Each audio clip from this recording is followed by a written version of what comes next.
Бажаю здоров'я, шановні українці. Сьогодні був довгий день, багато питань саме внутрішніх, енергетика, по ситуації з відновленням та по захисту енергооб'єктів. В Києві складно і по деяких аспектах найскладніше, ніж в інших наших містах. Фактично з усієї країни додаються сили, щоб підтримати столицю.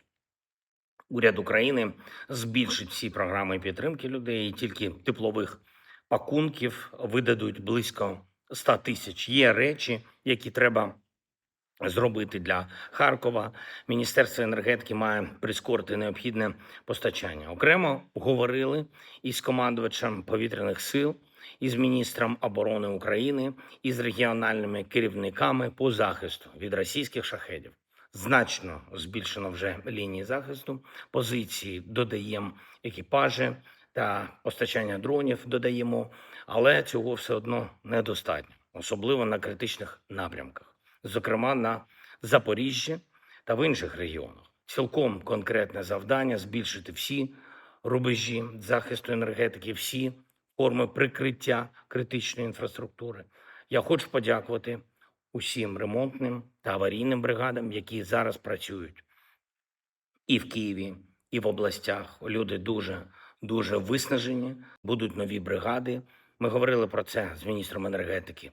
Я дякую усім державним компаніям, які допомагають: Укрзалізниця, Нафтогаз, усім комунальним підприємствам, всім енергетичним компаніям.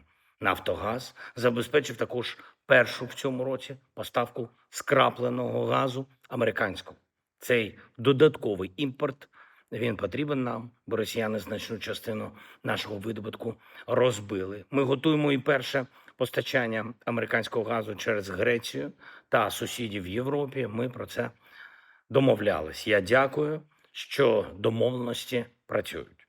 Всі домовленості, які нас посилюють, допомагають вистояти.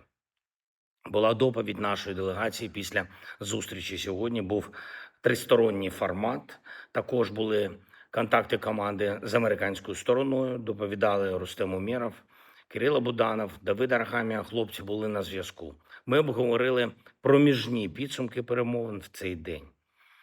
Продовжать завтра, також буде вагомий крок. Ми очікуємо найближчим часом обмін військовополонених. Треба повертати полонених додому. І загалом наша українська позиція дуже чітка. Війну треба завершувати реально.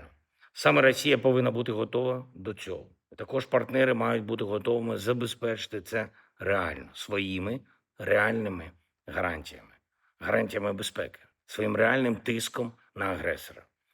І тим, щоб зараз відчувалось, щоб люди в Україні це відчували, що ситуація справді йде до миру, до закінчення війни, а не до того, що росіяни будуть використовувати все собі на користь і продовжувати удари. Не повинна бути винагород агресору. Якщо будь-яка винагорода агресору буде, Росія з часом зірве будь-яку домовленість. Була доповідь зовнішньої розвідки України. Важлива частина доповіді – російський танкерний флот, який працює саме на війну. На жаль, росіяни досі користуються різними світовими юрисдикціями, під різним прикриттям компаній. Користуються Європою. Це дуже серйозно. Тільки впродовж 25-го року Росія залучила до торгівлі нафтою більше ніж 122 судна під управлінням європейських юридичних власників та операторів. Це значна частина танкерного флоту Росії. Треба, щоб Європа була значно активніша в протидії російському танкерному флоту.